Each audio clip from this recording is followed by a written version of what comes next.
Ok, c'est le moment de parler de l'affaire Liana.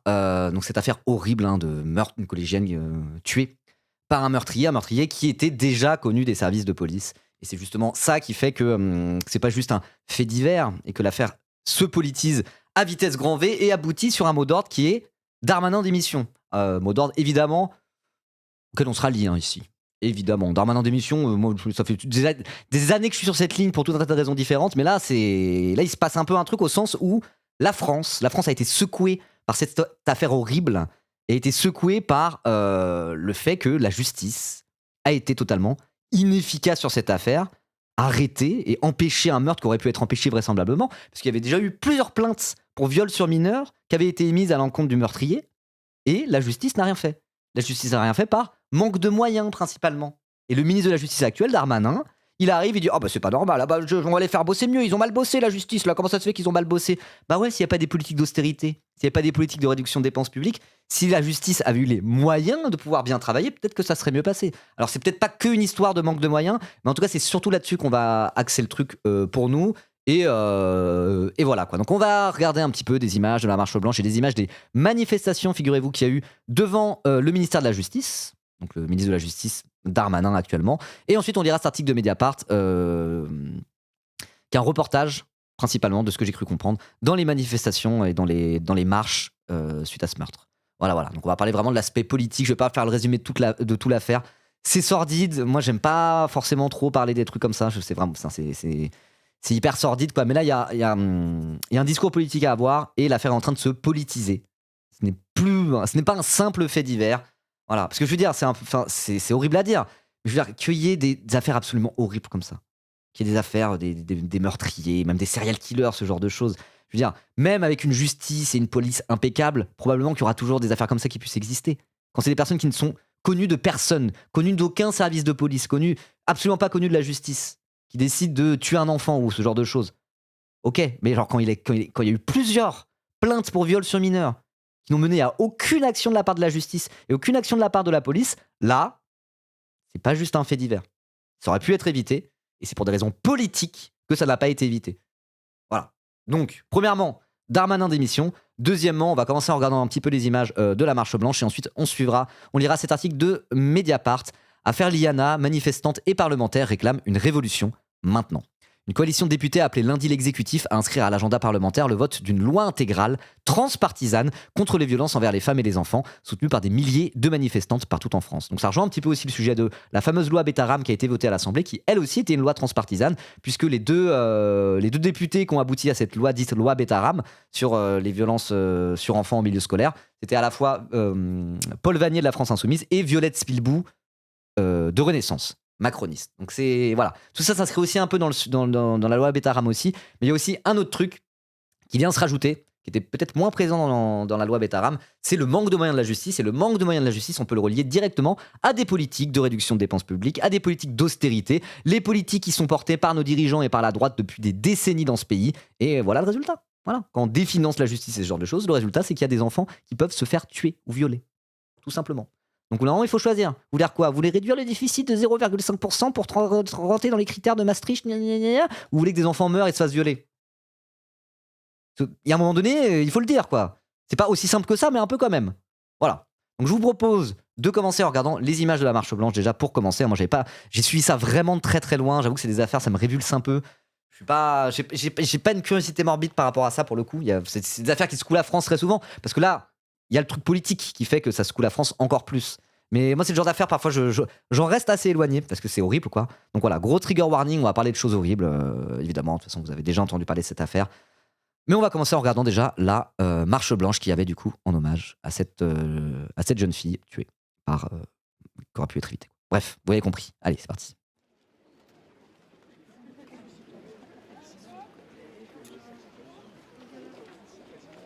Marche blanche en hommage à Liana en présence de ses parents. Il n'y a pas de voix off, c'est juste... Ah non, ok. Discours après. L'adolescente a été retrouvée morte dans un silo agricole 6 jours après sa disparition. Les mots manquent. Personne, je pense, n'est prêt à vivre une disparition aussi brutale que celle que nous vivons depuis vendredi. notre petit monde tout entier s'est Bah, jeune fille, c'est un enfant, oui, oui, c'est un enfant, je sais bien, 11 ans, t'es un enfant. Mais jeune fille et enfant, une jeune fille, c'est un enfant. Enfin, fille, c'est pas mutuellement exclusif de dire fille et enfant. Hein, quand tu dis un garçon et une fille, tu parles d'enfant, quoi. Oui, oui, on est d'accord, on est d'accord. écroulé. Une fois de plus, je n'aurai les mots pour décrire ce drame abominable qui touche notre famille. Nous tenir devant vous tous et vous tous aujourd'hui et parler de Liana est surréaliste. Une dernière Tu fois, m'étonnes. mille merci du fond du cœur. Et au nom de toute notre famille, merci infiniment pour elle. Liana, pardon pour ce que tu as vécu. Nous t'aimons tellement. Merci.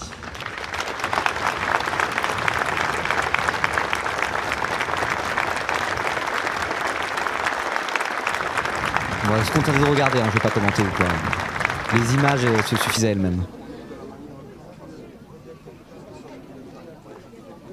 J'ai 2 enfants, un fils de 13 ans, une fille de 12 ans. Ça aurait pu arriver à ma famille, ça aurait pu arriver à ma fille, à mon fils, à n'importe qui. Et voilà, je veux être là pour soutenir les parents, pour pouvoir leur montrer qu'ils ne sont pas seuls. En vrai, c'est super important les moments comme ça, quoi. Ces moments un peu de recueillement et de soutien, quoi, tout simplement. Hein. Je pense que c'est tellement horrible à vivre ce genre de choses. Genre, ça doit être c'est inimaginable, quoi. C'est vraiment inimaginable. Déjà, perdre un enfant, je pense que c'est un des trucs les plus horribles qui peut t'arriver. Hein. C'est un truc que beaucoup de gens disent, quoi. Normalement, déjà, perdre ses parents, c'est un truc qui est vraiment dur. Mais il y a un côté où c'est un peu dans l'ordre des choses. Enfin, après, s'il meurt dans un accident de voiture quand t'as 7 ans, non, c'est pas dans l'ordre des choses, quoi. Mais voilà. Si tes parents, ils meurent à 80 ans, il y a un côté où c'est la vie. On se prépare en tant qu'être humain à un moment donné à se dire un jour mes parents sont plus là et moi je serai encore là. Mais quand c'est dans le sens inverse, c'est vraiment des trucs les plus tragiques qui puissent t'arriver dans la vie. Je vois peu de choses plus tragiques que ça qui puissent t'arriver, quoi. Même quand on pense à la guerre, quand on pense à ce genre de choses, c'est quoi le truc le plus tragique qui peut t'arriver en cas de guerre, en cas de conflit? Bah, c'est de perdre tes enfants malgré tout, quoi. Donc c'est vraiment une des plus grandes souffrances humaines, je pense, qu'on puisse avoir. Donc c'est pour ça, avoir ces moments de soutien, avoir ces moments de marche blanche, surtout dans un truc qui est en plus aussi médiatisé, aussi spectaculaire. C'est un truc déjà, à la souffrance de perdre ton enfant se rajoute le fait de se retrouver dans un tourbillon médiatique qui te dépasse totalement. Donc ces moments de recueillement, ils sont vraiment essentiels, quoi. Cette tragédie a relancé les polémiques sur le traitement judiciaire des plaintes pour viol sur mineurs. On a un sentiment d'insécurité. Parce que la justice ne fait pas son travail. Tout simplement, il y a une belle erreur là. Et s'ils auraient fait ce qu'il fallait, bah, ce monsieur aurait été en prison et cette petite, elle serait toujours ici. Ouais, c'est triste. Je trouve ça, c'était déjà dramatique ce qu'il a fait avant. Il a fallu ça pour que ça bouge aujourd'hui, en fait. Donc c'est triste. Oui. Alors pour que ça bouge aujourd'hui, en espérant que ça bouge, hein, déjà, c'est même pas encore dit. En tout cas là, vraiment, il y a un mouvement, il y a un truc en France où les gens ont envie que ça bouge et personne n'accepte cet état de fait. Personne en France n'accepte cet état de fait. La question est de savoir qui a des solutions justement pour que la justice puisse être plus fonctionnelle par rapport à ce genre d'affaires, quoi. Voilà, c'est aussi ça, si on veut politiser un peu le truc. Oui, le fou du train, j'ai pensé à cette citation aussi. Bon, on va citer le Seigneur des Anneaux. Aucun parent ne devrait avoir à enterrer son enfant. Théoden du Rohan, tout à fait, j'y ai pensé aussi. Et le ras-le-bol de ce dysfonctionnement de la justice et tout. Il y en a ras-le-bol, il y en a ras-le-bol. Ça aurait pas dû arriver si le travail aurait été fait en amont. Tout à fait. Et bah, wow, commencer comme ça, c'est émouvant, quoi. Voilà, hein, surtout qu'avant, on était en mode. Bon, on parlait du PCF et tout, c'est comme des sujets un petit peu plus légers. Il y a toujours des moments comme ça en live. C'est pour ça, hier, je voulais parler de ça. J'avais prévu d'en parler, mais j'étais un peu dans l'euphorie post-meeting. On était en mode genre, oh là là, enfin, c'est vraiment un chouette live où j'étais vraiment très joyeux. Donc je me suis dit, non, on va pas le faire maintenant, j'ai pas le courage. Et je pense que c'est bien de commencer cette séquence où après, on va parler justement un petit peu plus de l'aspect politique de l'affaire. De commencer déjà juste en voyant ces images-là, histoire de mettre un peu le contexte, pas parler directement en mode genre de politique instantanément, voilà, avoir un peu de respect, de hauteur par rapport à cette affaire qui s'est passée, parce que genre c'est vraiment horrible, quoi. C'est vraiment horrible. Bon, pas besoin d'expliquer en quoi c'est horrible, quoi, mais bref. Voilà. Le frère du suspect est aussi mis en examen pour viol sur mineur et viol sur son ex-compagne. Ah ben, pourquoi il a été mis en examen pile quand cette affaire éclate? Il aurait pas pu être mis en examen avant, quoi. Ok. Bon, alors du coup, il y avait cette marche blanche hier, mais c'est pas tout. Sur l'aspect un peu plus politique, justement, il y a aussi eu des manifestations devant le ministère de la Justice, le ministère du garde des Sceaux, l'abject Gérald Darmanin. Voilà, au cri vraisemblablement de Darmanin démission. Je sais pas si on les entendra dans ces images de l'AFP, mais C'est un peu la ligne, c'est un peu le mot d'ordre là, Darmanin démission. Et je pense que c'est un mot d'ordre qui dépasse le simple cadre des gauchistes anti-Darmanin habituels, j'ai envie de dire. Voilà.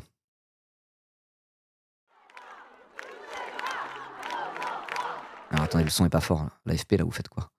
Hop là.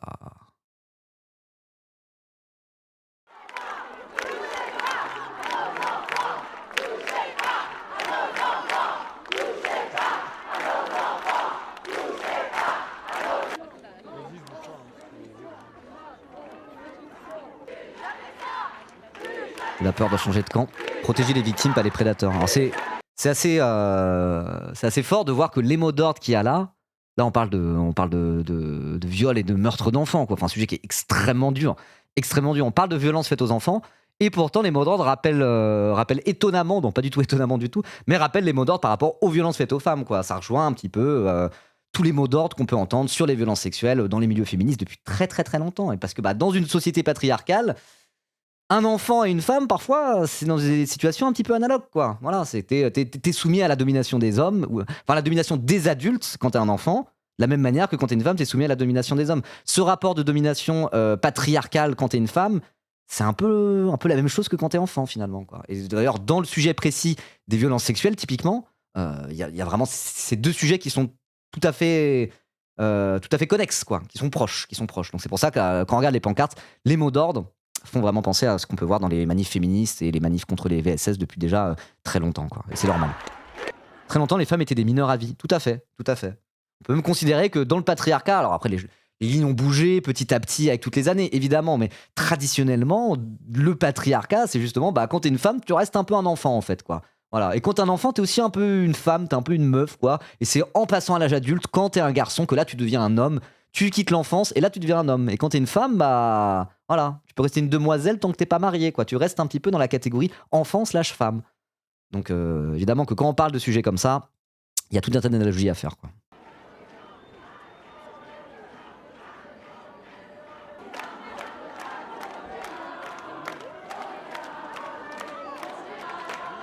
C'est un peu ton lapsus quand tu as dit une jeune fille. Non, mais quand j'ai dit une jeune fille, je pensais pas, je disais pas ça en opposition à c'est un enfant, quoi. Pour moi, fille, quand on dit fille et garçon, c'est déjà dans le vocabulaire proche de l'enfance, quoi. Mais oui.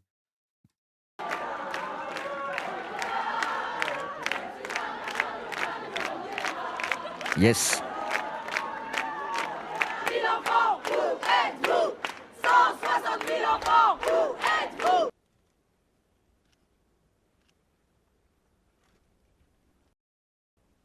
Je trouve ça toujours super impressionnant les moments de manif comme ça.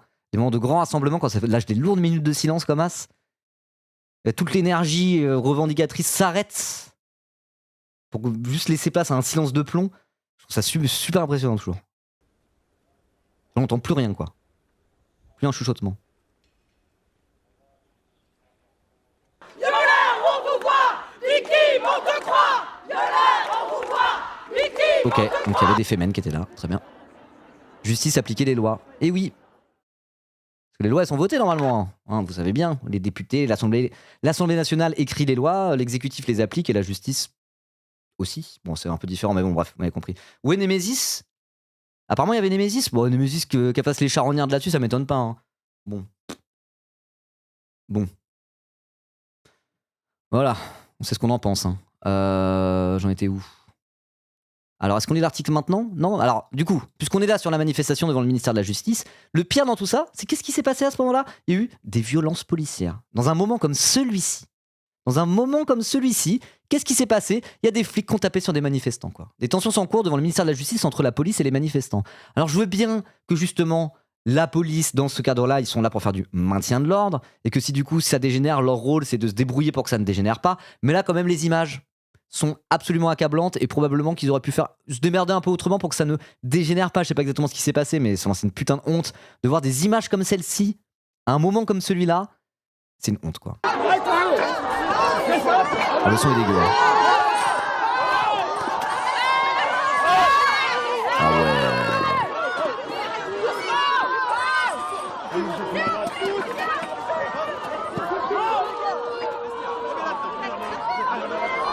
Allez, on pousse! Vous êtes des malades! Vous êtes des putains de malades! Eh bien, Allez, reculez, s'il vous plaît, reculez.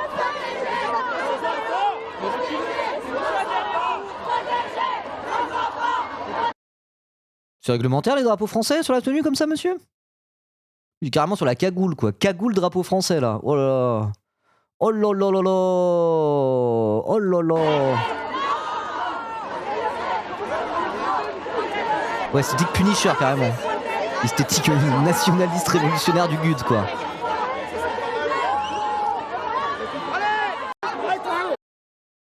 Eh bah, des images qu'on n'avait pas envie de voir. Hein. Et il y a ça aussi, j'ai vu, ça dure 12 secondes. Les policiers chargés de filtrer la foule ont découvert que contenir des milliers de personnes motivées n'était peut-être pas une science exacte. Résultat, tout le monde finit par se retrouver sous les cris de Darmanin, démission.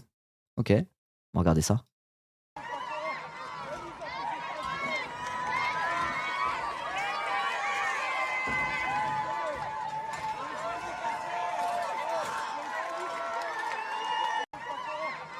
J'ai pas entendu Darmanin démission, quoi. Bon, ok. Bon, bah voilà les images un peu de la suite de la manif, quoi. Après la minute de silence et tout. Aïe, aïe, aïe, aïe, aïe, aïe, aïe, aïe, aïe, aïe, aïe. Ça la fout tellement mal pour Darmanin et tout, quoi. Ça la fout tellement mal. Et tant mieux, quelque part. Enfin, tant mieux. Non, c'est pas en mode genre, ah bah tant mieux, au moins ça fait avancer les choses. Évidemment que ça aurait jamais dû se passer un drame comme ça. Évidemment, évidemment, quoi. Mais je veux dire, Darmanin par rapport à tout ça, et la Macronie de manière générale, et tous ceux qui réduisent les moyens de la justice, et utilisent la police pour faire des trucs qui servent à rien, comme aller contrôler des jeunes, des noirs et des arabes dans la banlieue pour vérifier s'ils ont pas une 10 balles de shit. Les mêmes connards qui se vantent d'avoir fermé des points de deal qui réouvrent le lendemain, et ben si on utilisait la police plutôt pour aller arrêter des gars qui ont 5 plaintes de viol sur mineurs au cul, ça serait pas un peu mieux? Je pense qu'on peut convaincre quasiment l'intégralité des Français qu'un flic qui va aller fermer un point de deal qui rouvre le lendemain, on s'en bat les couilles en fait. Tu prends le même flic, tu l'envoies arrêter des meurtriers d'enfants potentiels et des violeurs d'enfants. Je pense que la plupart des Français, même s'ils sont contre le shit et qu'ils sont pas pour la légalisation, ils pourraient tomber d'accord avec ça, quoi. Franchement. Hein. Donc au moins, de voir que Darmanin et la Macronie s'en sortent pas en toute impunité par rapport à ça et que là, ils sont en train de se prendre une sacrée sauce bien méritée, c'est déjà ça, j'ai envie de dire. C'est déjà ça et c'est amplement mérité, encore une fois. Donc ce que je vous propose maintenant pour continuer sur ce sujet, avoir un support un petit peu plus consistant, on va dire, c'est de lire justement cet article de Mediapart. Je sais pas si c'est un reportage, écrit violence sexiste et sexuelle. Voilà, un article de Mediapart qui prend un peu la forme d'un reportage. Ils ont écrit beaucoup d'articles sur cette affaire Mediapart. Ils sont vraiment bien emparés du truc. De toute façon, après, sur tout ce qui est VSS et compagnie, voilà, c'est pas juste des VSS. Enfin, c'est de la pédocriminalité et du meurtre, quoi. Enfin, c'est encore plus glaçant que ça, quoi. Enfin, il n'y a pas à comparer les meurtres et les crimes. Tout ça est glaçant, quoi. Mais bref, voilà, vous voyez ce que je veux dire. Mediapart, sur ce genre de sujet, généralement, ils sont très très carrés. Et bah là, effectivement, il y a eu tout un tas d'articles avec plusieurs angles différents sur toute cette affaire. Voilà. Darmanin a menti en interview en disant qu'il avait émis une circulaire demandant de prioriser les plaintes pour atteinte sexuelle aux mineurs. Libé a checké dans la circulaire, il est demandé de prioriser le banditisme et le trafic, puis les atteintes aux personnes. Mais oui, de toute façon, tu regardes toute la ligne de la Macronie, cette ligne autoritaire, qui n'est qu'un simple élément de communication, c'est des éléments de communication de merde. C'est pour tenter de se faire réélire, quoi. Toute leur énergie la dépensent à dire oh, regardez, nous on n'est pas les racailles, ça va 5 minutes, nous on va aller chercher les racailles. Oui, ok, d'accord. C'est de la com de merde en fait. C'est prendre la justice et même la police, parce que bon, oui, évidemment, nous, on est en mode 13-12 à cab et toute la journée, etc. Mais pourquoi on est comme ça? Parce qu'il y a un problème avec l'institution policière. Si la police, il servait à aller réduire la pédocriminalité, s'il servait à faire des choses qui étaient utiles pour ce pays, comme là, ce qu'ils auraient pu faire et ce qu'ils auraient dû faire par rapport à toute cette affaire et tout ce meurtre horrible, nous, on serait pas anti-flics. Justement, si la gauche est anti-flic, c'est parce que la police est utilisée par une institution policière uniquement pour faire du contrôle social, des trucs qui servent à rien, contrôler la France et, in fine, défendre l'ordre social établi en pointant du doigt et en massacrant des personnes qui n'ont rien demandé et qui n'ont souvent pas fait grand-chose, alors que pour le coup, là, cette police-là, on pourrait l'utiliser pour faire des choses utiles pour le coup. Voilà, tout simplement. Donc c'est pour ça, vraiment, il y a tout un discours qui commence à s'articuler autour de ça et il serait temps, j'ai envie de dire. Hein. Il serait temps. Hein. Sans après, dans les sujets comme ça avance beaucoup trop lentement, ça avance petit à petit. Si les lignes sont en train de bouger, tant mieux, mais j'espère que les lignes sont vraiment en train de bouger, quoi. Voilà, regardez, là, je suis sur Mediapart pour voir un petit peu des articles sur l'IANA, ce qu'ils ont fait. Accusation de violence sexuelle, Patrick Bruel est placé en garde à vue. Bon, est-ce que ça veut dire que les lignes bougent? Peut-être. Est-ce que ça veut dire que tout ça c'est beaucoup trop tard et que c'est quand même bien malheureux que seulement Big 2026 les lignes commencent à bouger sur certains sujets comme ça? Oui. C'est beaucoup trop tard. Mais bon, après, tentons de regarder aussi le verre à moitié plein. Si ça permet de faire bouger les lignes, si les lignes sont en train de bouger, voilà, c'est pour ça qu'il faut se battre, dans tous les cas. Maintenant, je veux dire, au pied du mur, qu'est-ce qu'il faut? Un drame de trop, c'est écœurant C'est à vomir qu'il faut un drame de cette sorte pour que ça bouge. Et encore, tout ça n'a même pas bougé encore tant que ça, quoi. Mais voilà. Dans tous les cas, ce qu'il faut, c'est se battre. S'il y a moyen de faire bouger les lignes en se mettant en action maintenant, on y va, quoi. On y va. Et c'est un petit peu ce qui est en train de se passer en France actuellement par rapport à cette affaire qui a vraiment secoué la France. Je pense que le terme n'est pas galvaudé, n'est-ce pas? Donc c'est parti pour leur article. Ils ont fait plein d'articles. J'ai décidé de prendre celui-là. C'était le dernier un peu qui était sorti. Et puis surtout, j'ai l'impression que ça donne pas mal la parole aux manifestants. Et ça, c'est toujours intéressant. Et voilà. Donc c'est parti. On va lire ça. Pour moi, les lignes ne bougent pas, c'est juste électoraliste. Mais non, parce que regarde, quand on dit les lignes ne bougent pas, vu les manifestations et le moment médiatique qui se crée, ça fait aussi partie des lignes qui bougent. Et moi, je refuse de dire les lignes ne bougent pas, rien ne change jamais dans le bon sens. Pour moi, il y a des trucs. Là, je parle pas de cette affaire-là. Vous voyez? Mais la loi Bétaram, qui passe, écrite de manière transpartisane, pour moi, c'est aussi un peu les lignes qui bougent, quoi. Si on considère que les lignes ne bougent pas et ne bougeront jamais, ou normalement c'est un discours qui est défaitiste, moi je refuse de le faire. J'essaye de, même sur des sujets qui sont difficiles comme ça, préférer tenter de regarder le verre à moitié plein. Parfois c'est pas facile, quoi, mais là, voilà. Déjà, on voit l'énergie, on voit le mouvement qui se met en place, on voit les manifestations, et on voit que cette énergie, elle se dirige quand même dans la bonne direction, vers un mot d'ordre qui paraît être le bon, qui est Darmanin d'émission, et à travers Darmanin d'émission, c'est pas juste parce qu'on n'aime pas Darmanin, vous voyez. Donc moi j'essaie de regarder ça en me disant, ok, on y va, plutôt que juste se dire, putain, toujours les mêmes connards, quoi. Enfin, on peut se dire les deux, l'un n'empêche pas l'autre, quoi. Mais il faudrait pas qu'une forme de résignation amène à l'inaction, quoi. Vous voyez ce que je veux dire? Bon, après, c'est extrêmement banal ce que je suis en train de dire, c'est assez consensuel, je pense que vous êtes d'accord avec moi là-dessus, en réalité, quoi. Voilà. On peut pas dire que les lignes bougent pour des actions isolées et tardives, il va falloir du recul sur le moyen long terme pour vraiment se le dire. Mais je parlais par rapport à la loi Bétaram, ça c'est pas un truc isolé et tardif. Enfin si, c'est tardif la loi Bétaram, mais la loi Bétaram, c'est pas un truc isolé.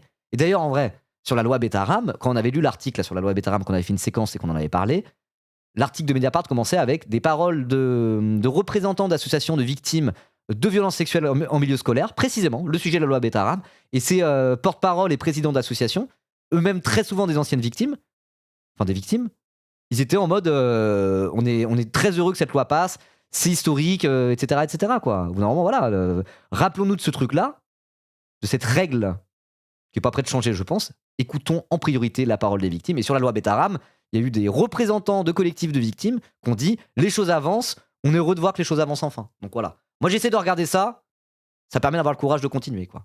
Voilà. Mais bref. Et tout ça, ça veut pas dire c'est bon, tout ça, ça va bien se passer maintenant. Non. Tout reste à faire, mais voilà. Vaut mieux partir de quelque part et d'estimer que déjà, il se passe un truc. Tout simplement. Bref, on va lire l'article et c'est parti. Et si par miracle Darmanin venait à être démissionné, ça voudra seulement pas dire c'est bon, on a gagné. Non, absolument pas. Darmanin démission, en réalité, c'est un bonus qu'on veut fort. Le vrai combat, c'est un changement en profondeur. Oui. Mais ce que je veux dire, c'est que le moteur Darmanin démission, c'est que ça met la responsabilité, non pas sur, je sais pas, les magistrats qui ont mal fait leur travail ou je ne sais quoi. Ça met la responsabilité sur les responsables, le ministre de la Justice, quoi. Et alors, no spoil, mais juste j'ai regardé un tout petit peu l'article, je l'ai pas lu en avance, je l'ai même pas lu en diagonale, j'ai juste fait CTRL F et j'ai écrit moyen. Voilà, c'est encore là, moyen. Pour voir ce que ça parle de manque de moyens de la justice. Oui. Et c'est dans les citations, hein. Donc je veux dire, à la manifestation, tout le monde s'en parlait du manque de moyens de la justice, et pointer du doigt le manque de moyens alloués à la justice, c'est pointer du doigt les politiques qui créent les conditions de cette impuissance judiciaire en France à coup de politique d'austérité et de réduction de dépenses publiques. Donc pour moi, il y a un côté où cette colère, cette gronde, cette rage, elle se focalise à travers le Darmanin démission, mais pas que, dans une direction que moi je trouve semble être la bonne, quoi. Voilà. C'est pas qu'un symbole, c'est lui qui a fléché le budget. Aussi, mais je veux dire, des abjects gardes des Sceaux qui feront n'importe quoi, on peut très bien utiliser Darmanin comme un fusible et en mettre un autre à la place, quoi. Mais voilà, c'est qu'en tout cas, cette rage, cette envie de se bouger, cette envie que les choses changent, moi, me semble se focaliser dans une direction qui est la bonne, quoi. Voilà, c'est ce que je voulais dire. Mais bon, je vous propose de lire l'article tout de suite, comme ça, voilà, on va dans le vif du sujet. Affaire Liana, manifestante et parlementaire réclament une révolution maintenant. C'est une citation.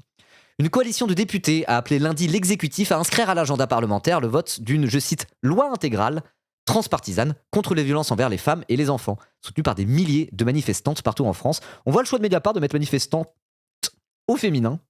Voilà, pas d'écriture exclusive là-dessus parce que c'était majoritairement des femmes, j'imagine, il n'y avait pas que des femmes évidemment, quoi. Mais ils ont un peu utilisé la règle de la majorité, quoi. Voilà, c'est lié au milieu féministe, c'est lié au sujet des violences envers les femmes, donc ils ont décidé d'être manifestantes. Voilà, probablement parce qu'il y avait plus de femmes que d'hommes dans les cortèges, et moi, je trouve ça très bien aussi, c'est vraiment chouette. Très bien. Ok. Cesser de désigner des boucs émissaires et opérer enfin un changement de paradigme dans la lutte contre les violences faites aux femmes et aux enfants. C'est en substance le message lancé lundi 8 juin à l'exécutif, à la fois par une coalition de parlementaires et par des milliers de manifestants et manifestantes réunis partout en France après le meurtre de la jeune Liana dans le Gers. Donc là, bon, là ils ont mis l'écriture inclusive pour le coup. Bon, bref. Merci Chesterx pour ton 5e mois d'abonnement. Merci beaucoup. En fin de journée, des rassemblements étaient organisés dans 180 villes à l'appel des associations de lutte contre les violences envers les femmes et les enfants pour, je cite, témoigner de leur solidarité envers Liana, sa famille et toutes les victimes, mais aussi exiger une loi intégrale contre les violences et plus de moyens. Plus de moyens, pour moi, c'est vraiment le mot d'ordre. Voilà. Après, voilà, moi, c'est parce que je suis un commentateur politique, je parle de politique. Donc moi, de ma position qui parle de politique, et en plus qui me bien parler un peu de politique économique, qui dénonce les politiques d'austérité et les réductions de la dépense publique, etc., etc. C'est un des trucs dont je parle tout le temps, en permanence depuis des années. Voilà, moi je me focalise plus sur le plus de moyens dans le mot d'ordre, où je me dis oui, ça c'est un truc absolument fondamental. Et ça, bon. Sur la vision économique du pays, c'est la gauche qui porte ça et c'est pas la droite. Hein. Je veux dire objectivement, et je dis pas ça parce que je suis un gauchiste, je dis pas ça pour être de mauvaise foi et dire bah fallait voter Mélenchon ou quoi que ce soit. Non. Juste que tu vois que ça soit la droite, le centre droit ou l'extrême droite, ils ont tous un truc en commun, c'est de dire oh là là, il y a une gabegie d'argent public en France, qu'est-ce que c'est que ça? On sait pas où part l'argent, non mais c'est n'importe quoi, on dépense trop d'argent, allez on va faire des économies sur les services publics. Oui, mais les services publics c'est aussi la justice, même si c'est une fonction régalienne de l'État, n'est-ce pas? C'est voilà, ça c'est le résultat des politiques publiques de droite depuis des décennies dans ce pays. Moi c'est comme ça que je l'analyse, en tout cas de mon point de vue, c'est ça que je vais un peu amener au débat, c'est ça que j'ai envie d'amener au débat aujourd'hui en tant que streamer politique, tout simplement. À Paris, des centaines de manifestants et manifestantes ont bravé l'interdiction faite 3 heures avant le rassemblement de se réunir place Vendôme devant le ministère de la Justice comme c'était initialement prévu. Une gifle aux victimes dénoncée par les associations. Darmanin démission a été scandé devant les portes du ministère. Je sais même pas qu'elle est interdite cette manif. Ouais non mais la honte quoi. Manif devant le ministère de la Justice sur une affaire comme ça, ultra médiatisée et ultra suivie, qui a choqué la France entière. Ils sont en mode par contre, on a interdit la manif, hein. Elle est gauchiste habituelle, là, on n'en veut pas devant chez nous, quoi. Ouais, c'est grave, quoi. Parce qu'ils soient là avec leurs arrêtés préfectoraux de cons, là. Quand c'était les casserolades, souvenez-vous, les fameuses casserolades, après la réforme de la retraite, quand on est passé in extremis et que Macron a pu s'en sortir et que le gouvernement a failli se censurer. À un moment donné, c'était en mode ok, la France, les Français, dans un moment, un grand moment d'action non violente, hein, spécifiquement, venir et faire une casserolade et se dire ok, bah dès qu'il y a un ministre macroniste, dès qu'il y a un macroniste qui part quelque part, on va arriver avec des casseroles et des spatules pour faire glong glong glong glong pour les pourrir. C'est littéralement de l'action non violente. Hein. C'est précisément de l'action non violente. Vous voyez, quelque chose de l'ordre du symbolique, de l'agite-propre non violente, quoi. Et ça, ils les interdisent en boucle, ce qui est une dinguerie. Mais à la limite, bon, interdire des casserolades. C'était une histoire de réforme des retraites, c'était une histoire de politique qui durait depuis des mois, tatati. C'est une chose, mais sur une affaire comme celle-ci, et la manière dont elle est perçue en France, par tous les Français, hein, pas les gauches, pas juste la gauche. Il y a plein de gens, ils voient pas ça comme une affaire politique, cette histoire-là. Ils se disent juste, waouh, quelle affaire horrible qu'a fait la justice pendant ce temps-là. Ils sont juste choqués que quelqu'un qui ait 5 plaintes sur le dos pour viol sur mineur était en liberté comme ça. Juste les Français ils voient ça, gauche ou droite, qui politise ou qui politise pas le truc, ça met tout le monde d'accord. Tout le monde est choqué de ce dysfonctionnement entre guillemets, qui est pas réellement un dysfonctionnement. Et là, c'est le fonctionnement plutôt normal. Vous voyez quoi. Donc je veux dire, dans cette situation-là, interdire des manifestations, je trouve ça encore 100 fois plus indigne que d'interdire les casserolades après la réforme des retraites. Et pourtant, moi je dénonçais ça à l'époque déjà comme une dérive autoritaire. C'était un peu avant que je stream, mais j'étais déjà youtubeur. Vous voyez. Donc quelle indignité, quoi, franchement. J'ai pas d'autres mots. Quelle indignité. C'est grave, quoi. Genre, franchement, mais Darmanin. Montrer l'image qui nous arrive en... Alors attendez, justement, on m'a envoyé ça de Darmanin. J'ai une image à vous montrer, image qui nous arrive en direct. Regardez juste derrière nous, c'est votre ministère ici. Il y a une manifestation en cours devant votre ministère avec la foule qui tout à l'heure criait justice, qui demandait justice. Qu'est-ce que vous répondez à ces manifestants, à cette foule-là ce soir? Qu'ils ont raison, et si j'étais un citoyen qui ne serait pas ministre, j'aurais sans doute chez moi dans le Nord manifesté aussi. Je suis père de famille, profondément choqué par ce qui s'est passé. Mais il se fout de la gueule de qui celui-là? Bah démissionne. Il dit ça alors que le rassemblement était interdit par son gouvernement. Nous devons tous améliorer un certain nombre Quelle de choses. ordure. Aussi répondre Sac à merde, va.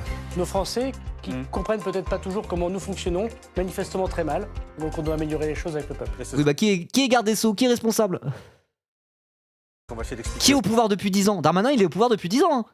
Parce que les gens s'en souviennent pas, mais avant d'être très médiatisé comme étant ministre de l'Intérieur, puis maintenant garde des Sceaux, etc., Darmanin, à la base, il bossait à Bercy, il était secrétaire d'État au compte public ou je sais plus quoi. Il est au gouvernement, il est sans interruption au gouvernement depuis le début. Si à un moment donné, il y a eu une petite interruption parce qu'il pensait que le gouvernement, enfin que Macron était finito, ils l'ont remis, ils l'ont proposé garde des Sceaux, il est revenu.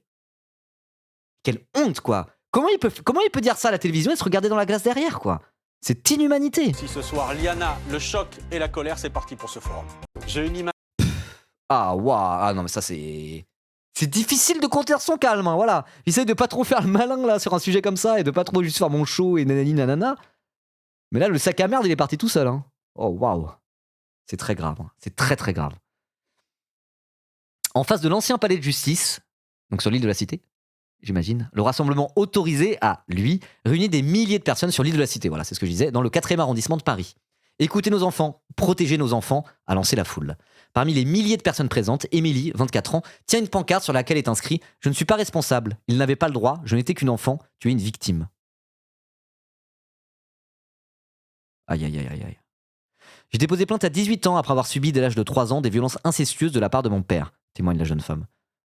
Depuis, elle affirme n'avoir reçu aucune nouvelle concernant l'avancée de la procédure. Émilie explique avoir été auditionnée une dizaine de fois en 6 ans, mais c'est tout. Elle dénonce une procédure lente et extrêmement difficile à porter, où même les enquêteurs lui expliquent manquer de moyens pour que cela avance. Wow. C'est chaud, parce que c'est tellement répandu, des gens victimes d'inceste, des enfants victimes de viols et de violences sexuelles et l'attouchement et tout ce que vous voulez. Et juste la justice ne fait rien, quoi. Parce qu'il y a des plaintes, mais il n'y a pas de preuves ou je ne sais quoi. Enfin, juste. Le dysfonctionnement, c'est pas juste le manque de moyens. Moi, je parle plus du manque de moyens là dans ce live, mais genre, enfin, quand je vois ça, c'est écœurant, quoi. C'est vraiment écœurant, quoi. Voilà.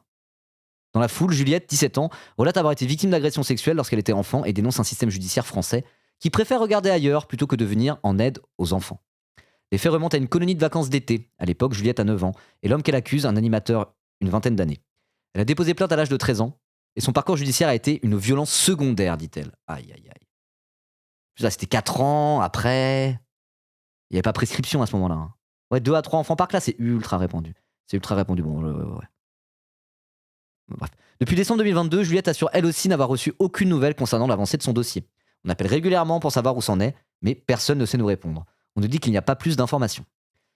L'adolescente dit aujourd'hui se sentir épuisée par l'attente et le silence des institutions. Je suis fatiguée, souffle-t-elle. Fatiguée de devoir me battre pour être entendue, fatiguée d'attendre sans réponse. Elle affirme avoir le sentiment d'être une parmi des centaines de milliers de victimes qu'on ignore. Bah oui, c'est pas qu'un sentiment, c'est la réalité, hélas. C'est dur de fou, quoi. Aïe, aïe, aïe, aïe. Bon, je redis ce que je dis à chaque fois, hein, mais j'apporte mon petit témoignage par rapport à ça, parce que je pense que c'est aussi le moment de le faire. Et là, j'ai un truc à dire précis. C'est pas pour trauma dump à chaque fois qu'on parle de violences sexuelles faites aux enfants, quoi. Mais moi, du coup, j'ai été victime de violences sexuelles quand j'étais gamin, quand j'étais vraiment petit et tout. Et c'est ce que je dis à chaque fois, et là, je le redis parce que ça rejoint totalement ces témoignages. Moi, j'ai eu cette chance, pour pouvoir tourner la page, j'ai eu cette chance d'avoir une décision de justice. Moi, il y a eu une condamnation, ça a été au tribunal. J'ai porté plainte auprès de policiers quand j'avais, je sais pas, 9-10 ans, je sais plus exactement quel âge j'avais. Et du coup, ça a été au pénal. Il y a eu une plainte, il y a eu un procès et il y a eu une condamnation. Alors je sais pas, condamnation ou pas, je sais pas. En tout cas, voilà, le simple fait d'être reconnu par les institutions, d'être reconnu par le monde des adultes, représenté par les institutions, là en l'occurrence c'était la police, c'est ce qui permet de tourner la page. Moi, c'est ce qui m'a permis de pouvoir tourner la page et de pas être, de pas être traumatisé. J'en sais rien dans quelle mesure je suis ou pas traumatisé. Vous voyez ce que je veux dire, quoi. Mais en tout cas, moi, dans mon parcours, ça a été absolument essentiel. C'est ça qui fait qu'il y a eu un avant et un après. Mais j'ai eu cette chance de fou. Ça a pris combien de temps si c'est pas indiscret? Alors moi, j'ai eu une chance où le gars l'a avoué en fait. Disons ça s'est su à un moment donné, c'était dans un groupe de potes, c'était un ami de mon daron. Ça s'est su à un moment donné, et donc il y a eu une espèce de prise de parole de la part de tout un tas de gens. Et lui-même, il est un peu passé aux aveux, quoi. Il est passé aux aveux auprès de ses amis, enfin de ses anciens amis, quoi, du coup, évidemment, auprès de ses anciens amis. Et du coup, bon, il y a eu que 2 plaintes. Il se trouve qu'il y a eu que 2 plaintes sur tous les enfants qui étaient victimes. Les autres ont préféré un peu mettre ça sous le tapis et oublier que ça s'était passé. Moi, j'ai eu la chance de faire partie des 2 enfants, du coup, où c'est parti en plainte, grâce à mon daron et tout. Et du coup, comme il y a eu une plainte, et je crois qu'il a pas nié les faits, en fait, il a avoué, et bah du coup il y a eu une condamnation. Alors, c'est une petite condamnation, hein, voilà, j'ai pas été. Ma réparation c'était 3000 balles et c'est tout. Bon, je crache pas dans la soupe, quoi, mais peu importe. Moi je veux dire, la condamnation finale, c'est pas ça qui m'a aidé ou pas à tourner la page. Alors encore une fois, quand je dis ça, ce n'est que mon propre ressenti, ce n'est que ma propre expérience. D'autres enfants victimes pourraient avoir traversé à peu près la même chose que moi, avoir eu le même type de réparation et trouver que c'était pas suffisant et mal vivre le fait que ce n'était pas suffisant. Vous voyez ce que je veux dire? Mais toujours est-il que cette plainte qu'a menée sur un procès, qu'a menée sur une condamnation, moi, c'est mon point de vue, peu importe la condamnation, qu'elle était forte, qu'elle était massive, peu importe la sanction, je veux dire, c'était une grosse sanction ou une petite sanction, moi je m'en fous. Moi je veux dire, ça a été reconnu par la justice, il y a eu un procès et une condamnation, très bien, j'ai pu passer à autre chose. Je suis en mode, ok, les choses se sont passées normalement finalement. Voilà. Ma souffrance a été reconnue, pas juste par mes parents, ce qui est déjà une étape extrêmement importante, pas juste par le monde des adultes, mais par le monde, par la République, par les institutions, par la justice, tout simplement. Et c'est ce qui m'a permis, moi, de pouvoir, dans mon parcours, bien m'en sortir. J'ai eu cette chance. Et je pense que d'autres dans le chat qui écoutent ça n'ont pas forcément eu cette chance. Donc déjà, force à vous. Et force à tous ceux qui n'ont pas eu cette chance, quoi. Tout ça pour dire que ça rejoint ça, quoi. Quand en plus, des gens qui ont subi des choses un peu comme moi j'ai pu subir, mais qui en plus ont cette violence secondaire de devoir se battre pour que leur souffrance et que cette injustice soit reconnue par les institutions, putain, c'est horrible. C'est horrible. Comment tu veux tourner la page et te reconstruire dans les meilleures conditions comme ça? Je dis pas que chaque personne victime de pédocriminalité, parce que moi il y a un truc que j'aime pas, c'est cette espèce de discours qui consiste à dire ce sont des vies brisées. Parce qu'il y a toujours moyen de se reconstruire, évidemment. Et même si on n'a pas forcément la chance que moi j'ai vue là dans mon témoignage, il y a quand même moyen de se reconstruire. Moi je refuse de dire que Juliette, là qui témoigne ici, qui a déposé plainte à l'âge de 13 ans, victime de violences sexuelles à l'âge de 9 ans, qui est fatiguée d'attendre ses réponses, victime qu'on ignore, je refuse de me résoudre à dire que cette personne-là est une personne brisée, parce qu'on peut toujours se reconstruire, et évidemment que je lui souhaite de se reconstruire, et que je souhaite se reconstruire à tous les enfants qui ont été victimes comme ça, et qui n'ont pas eu cette chance d'avoir un procès qui aboutit à une sanction. Pas une sanction, mais à une condamnation. Voilà, on n'est pas victime à vie, il y a toujours moyen de se reconstruire. Donc voilà, mettre des enfants ou des femmes victimes de violences sexuelles dans cette espèce de rôle de victime à vie, de personne brisée, moi c'est c'est un discours que je n'aime pas avoir et je pense qu'il ne faut pas l'avoir. Mais ceci étant dit, voilà, c'est beaucoup plus facile de s'en remettre quand effectivement la justice le reconnaît, le monde des adultes déjà premièrement, les proches le reconnaissent, qu'il n'y a pas que l'omerta est déjà levée à ce niveau-là. Et en plus, quand après, voilà, tu peux aller porter plainte et que la plainte aboutit à quelque chose et à une condamnation, je pense que c'est beaucoup plus facile de s'en remettre. Une fois qu'on a dit ça, ça veut pas dire que les personnes qui n'ont pas cette chance ne s'en remettront jamais. Ça, c'est un discours que je n'aurai jamais, quoi. Voilà. C'est surréduire les victimes à ce qu'elles ont vécu, c'est un vrai problème. On est d'accord. Bref, enfin voilà, du coup, j'ai pas envie de parler de ça à chaque fois qu'on parle de ces sujets-là, parce que normalement, j'ai pas envie que ça devienne un peu pas mon fond de commerce. Enfin, vous voyez ce que je veux dire? J'ai pas envie de ramener ça tout le temps sur le tapis, ramener ça tout le temps à moi. Mais là, par rapport à ça, j'avais ça à dire et voilà, je tenais à le dire. Et là, je vois que dans le chat, il y a des gens qui. Enfin, chaque fois que je parle de ça, il y a plein de gens dans le chat qui disent bah moi aussi, ta. Il y a beaucoup trop de gens, tellement de gens, beaucoup trop qu'on ait témoignages par rapport à ça à dire dès que j'en parle en live.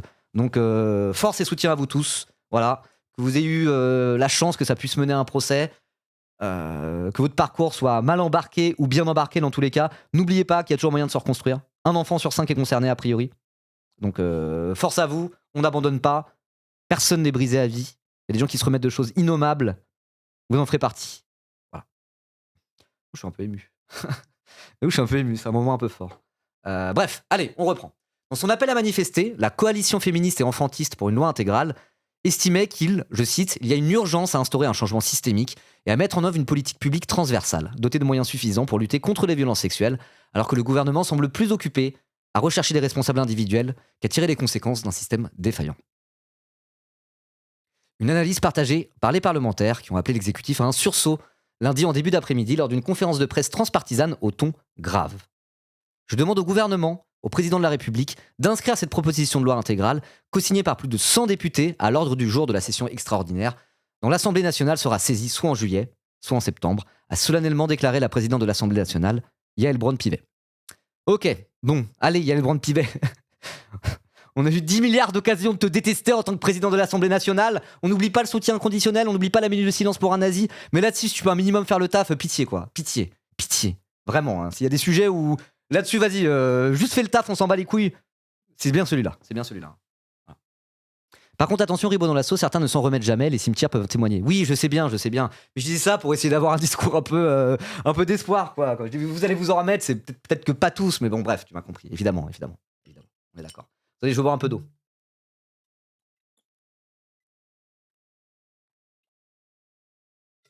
Oui, il refuse l'affaire Epstein. Oui, de la commission d'enquête sur Epstein, évidemment.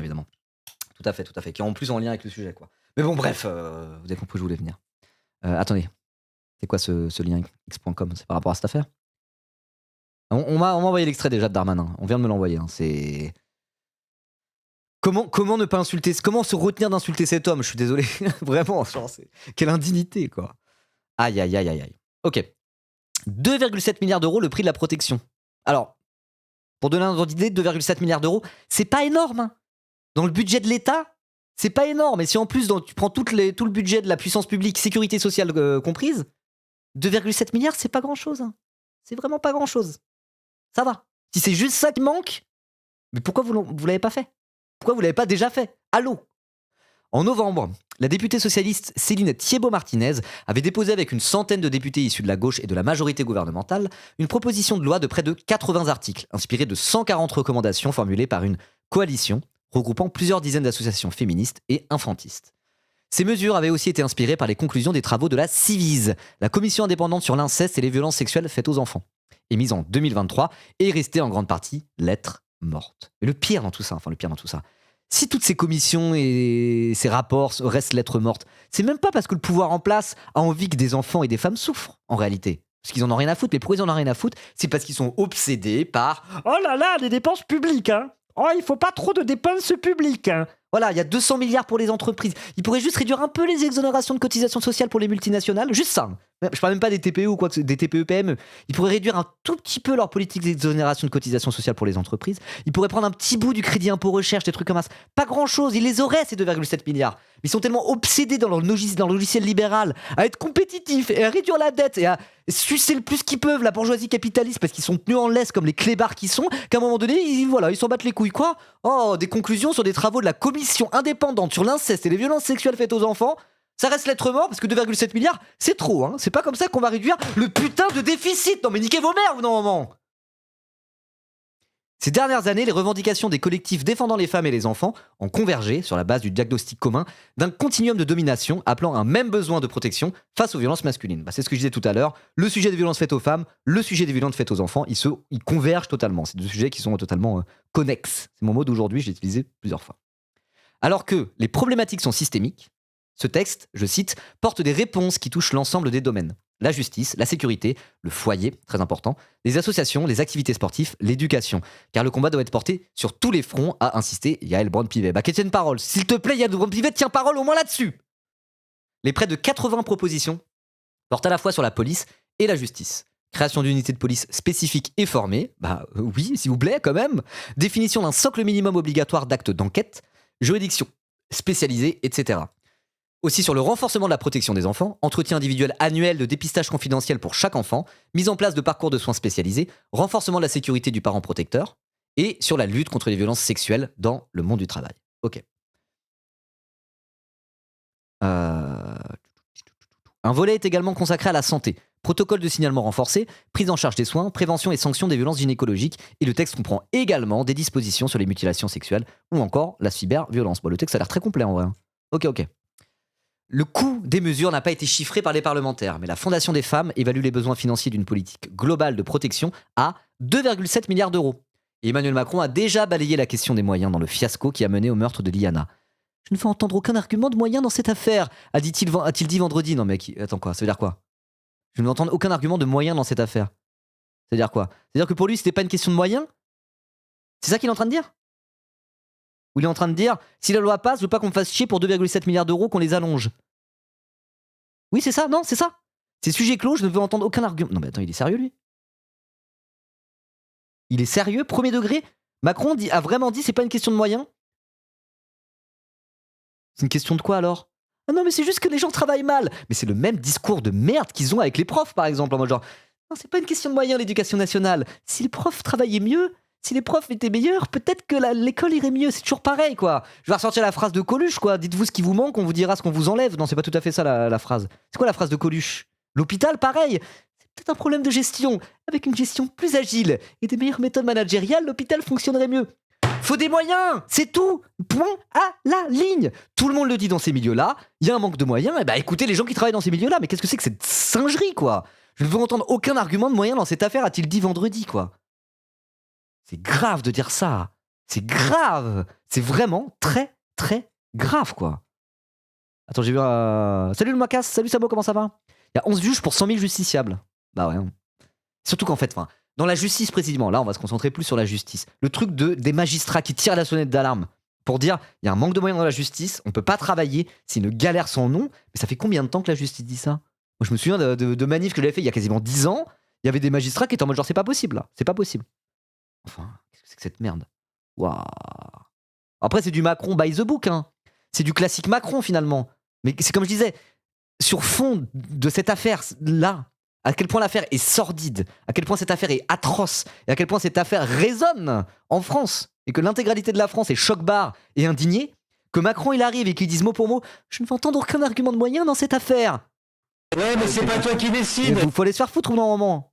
Ça va, mais genre c'est peut-être aux Français aussi de décider.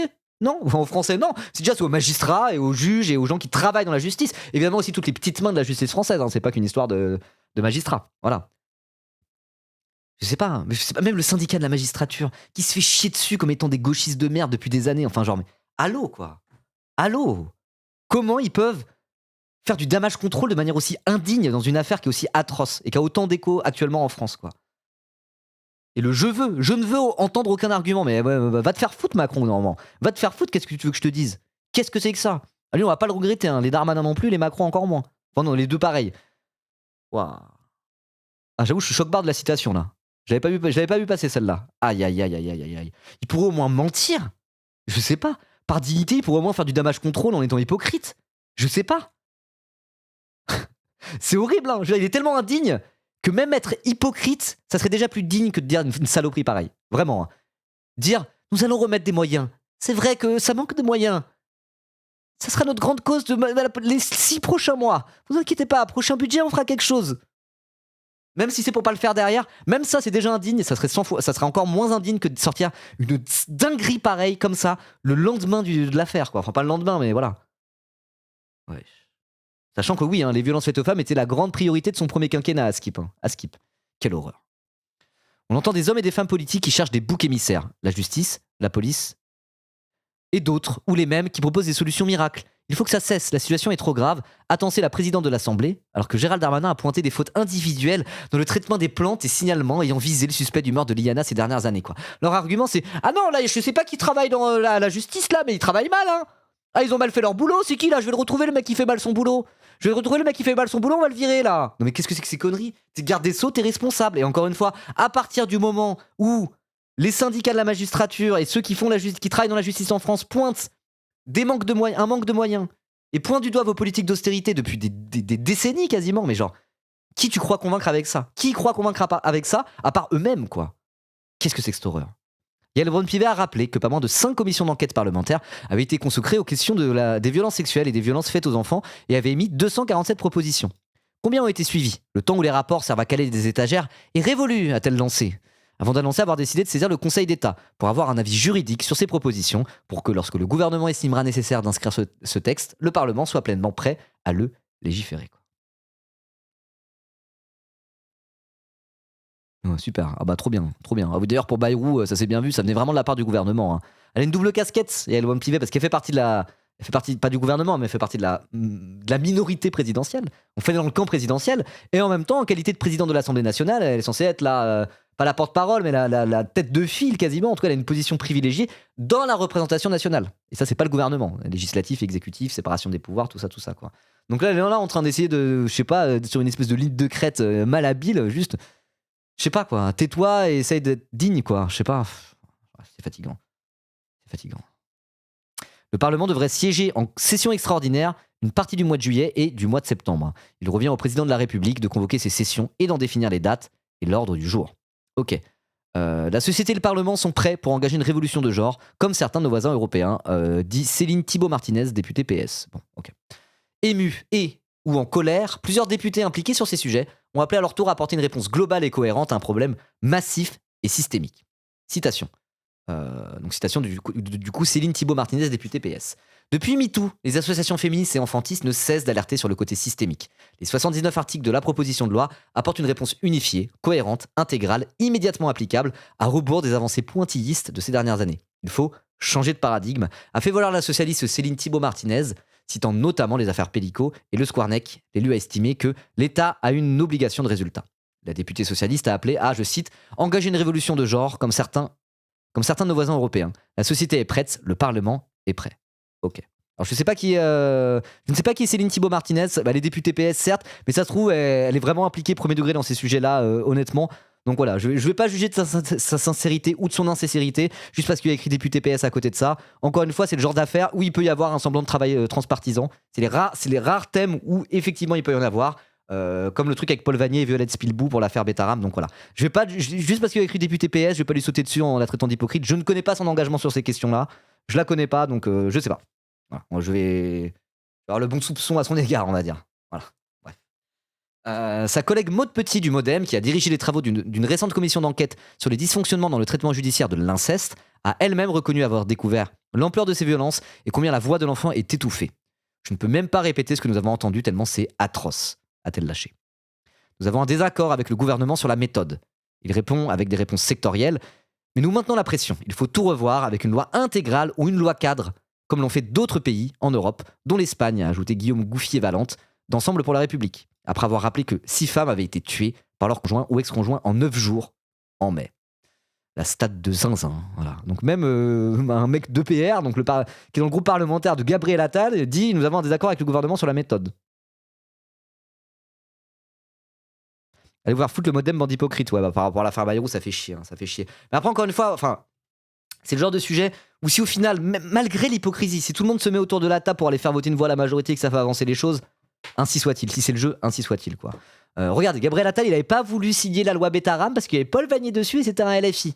La dignité humaine aurait dû lui faire dire que LFI ou pas, même s'il les aime pas, au bout d'un moment, le sujet va au-dessus des querelles partisanes, j'ai envie de dire. Alors après, effectivement, c'est les traités d'hypocrites et dire qu'ils foutent le seum, les gars du Modem, qui maintenant découvrent des choses alors que Bayrou a couvert des violences comme ça pendant des années. Bon, après, peut-être que pour certains députés Modem, ça a aussi fait bouger leur avis, l'affaire Betaram. Je ne sais pas. En tout cas, essayons, même si on déteste ces gens-là à raison, de ne pas faire comme Gabriel Attal. Voilà. Même si c'est des gens qu'on déteste et on a toutes les bonnes raisons de les détester, s'ils décident de travailler sur le sujet pour faire voter des lois à l'Assemblée qui vont voter les choses, ça fout le seum, mais ainsi soit-il. Ainsi soit-il. Voilà, moi ça sera ma réponse finale. Il y a certains sujets qui sont tellement graves et qui sont au final pas si politiques que ça quand tu regardes un petit peu. Enfin, ça dépend. Sur l'aspect des moyens, c'est éminemment politique parce qu'effectivement, la droite veut moins de moyens pour les services publics de manière générale et la justice, au final, c'est la même chose. Et la gauche veut plus de moyens. Donc là-dessus, on peut parler de politique et le clivage gauche-droite, on le voit très très bien. Sur d'autres sujets, évidemment. Mais dans le cadre parlementaire, même si les gens qu'on déteste et qui n'ont pas la vision depuis le début et que ça fout le seum de devoir travailler avec eux sur des sujets comme ça, et je veux dire, ainsi soit-il. Si ça aboutit à une loi, tant pis, ça fout le seum, mais on y va, quoi. Sans ça, franchement, c'est qu'on est comme Gabriel Attal qui a pas voulu signer la loi parce que machin chose. C'est ainsi soit-il. Je sais pas. Bon, bref, vous avez compris où je voulais en venir. Mais on n'arrêtera pas de dire qu'ils sont responsables. Ouais, mais dire qu'ils sont responsables et dire bon, bah, on va quand même bosser avec eux malgré tout parce que contrairement à eux, nous on est responsables. Pour moi, c'est la ligne, quoi. Voilà. Faudra voir le contenu de la loi de toute façon, mais bon. Espérons au moins, et ça sera ma conclusion sur ce sujet. Après, on va passer à un sujet autrement plus léger. Espérons au moins que ce drame permette de faire avancer un tout petit peu les choses, hein, parce que voilà, ça ramènera jamais la vie à Liana ou quoi que ce soit, évidemment, mais si au moins ce drame peut servir à faire bouger un petit peu les lignes, dans le sillage aussi de la loi Betaram, hein,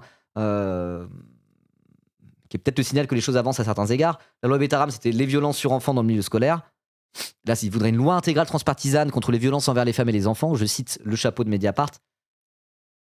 Voilà.